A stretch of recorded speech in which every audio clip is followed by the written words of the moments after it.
I hired a lookalike to pretend to be me. They are doing a better job than I expected. So good, in fact, that my family has forgotten about me. I just couldn't afford time off, even though I desperately needed it. Then my friend Natalie told me about this website that might solve my problems, where you can find someone that matches your appearance and they'll step into your life for a few days while you recharge. At first it sounded just a little freaky to me. I mean, what are the odds that an agency would even be able to find someone that looks like you in the first place? Still, day in and day out the grind was getting to me. I needed a break. So one night after a particularly gruesome 12-hour shift I went to the website to check it out. There were pictures of people side by side with similar albeit slightly different faces and reviews from customers that talked about how the program matched them and it worked out for their benefit.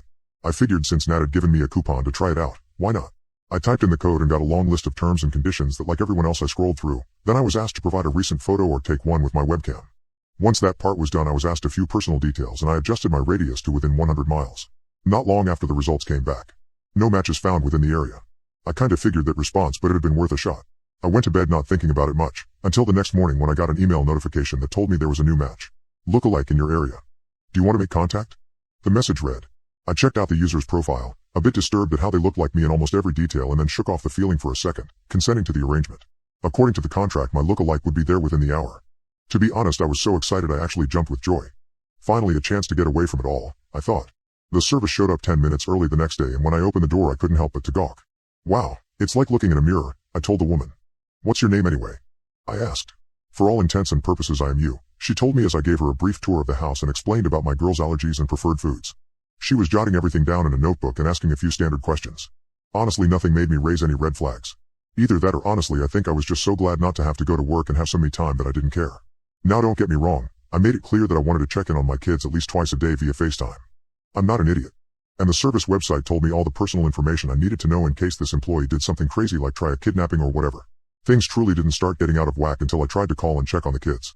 Nobody picked up. At first I was miffed, a bit frustrated that they were probably playing video games or watching a movie instead of studying. But I remained calm.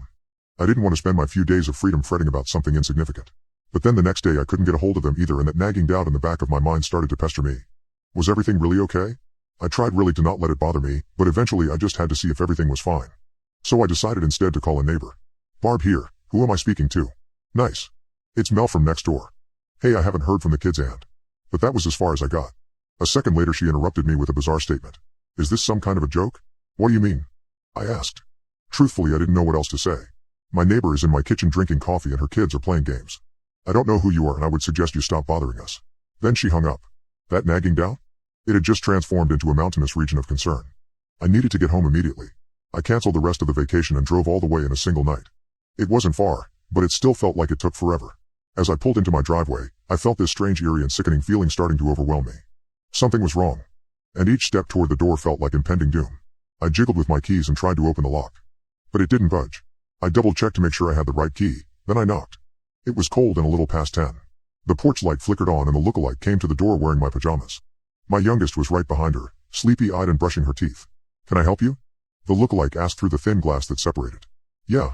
Let me in, I said waving to my daughter. She gave me a look that I will never forget. She acted like she didn't recognize me. Excuse me? I don't know you. Now I would suggest you get off my front lawn before I call the cops. This is ridiculous. Chloe, let me in, I said addressing my youngest. She hid behind the lookalike in fear.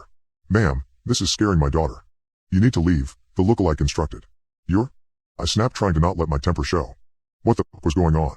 I live here. I hired you, I shouted at the lookalike. But she looked every bit as frightened as my daughter. Was she trying to make me think I had gone crazy? Was this just some long prank they were trying to pull? Honey, go upstairs, my lookalike told Chloe. She scampered obediently. Once alone, the lookalike gave me a scornful look. You have 5 minutes to leave before I contact the police, she said. I got a sick feeling that she was dead serious, so I scrambled into my purse and pulled out my phone. I showed the website where I had hired her and muttered, this is not a game. This is my family. What have you done to them? She looked me dead in the eye and a soft sly grin came over her face. They're my family now. Then she closed the door on my face. I felt like shouting at the top of my lungs. This couldn't possibly be happening to me. But it was. I went back to my car and called the police. I was sure that it would be easier to just let them handle this. 10 minutes later they arrived and I told them the whole story. They took my statement, which I'm sure sounded very strange, and then went to go talk to my lookalike. I figured everything would resolve itself rather quickly, but rather than just tell the lookalike to leave they insisted we both come down to the station for fingerprints. Even better. I'm tired of this fraud trying to take my daughters away, I said glaring at her. But then I saw Chloe again, still looking just as scared of me as ever, and I wondered. Had she threatened them? Were her and Tia in danger? I needed to find a way to talk to them alone. At the station, I let the lookalike go first for fingerprinting just for that chance. Tia and Chloe had rode up in the police car and were waiting as I got there. I ran up to them and grabbed their hands, talking as fast as I could. Girls, you need to tell me, is everything okay? What has she done to you? Both of them looked as pale as ghosts. Tia pulled away from me. Don't touch us. Chloe squealed. An officer rounded the corner and gave me a stern look. Ma'am, until we resolve this you need to stay away from the family, he said. I bit my tongue and felt like strangling them. They were my family. This was insane. Still, I didn't risk more problems, so I just sat and waited as he escorted the girls to another room. My heart felt like it was going to explode as I fixated on my youngest. She had never seemed so scared. What the heck was this woman doing to them where they had forgotten all about me? But 2 minutes later it was my turn for fingerprints. I went in and slapped my hand on the device, figuring this would resolve everything. But a few moments later, the officers gave me another strange statement. That's weird. Let me see your hand, he said. He turned it over and looked at it.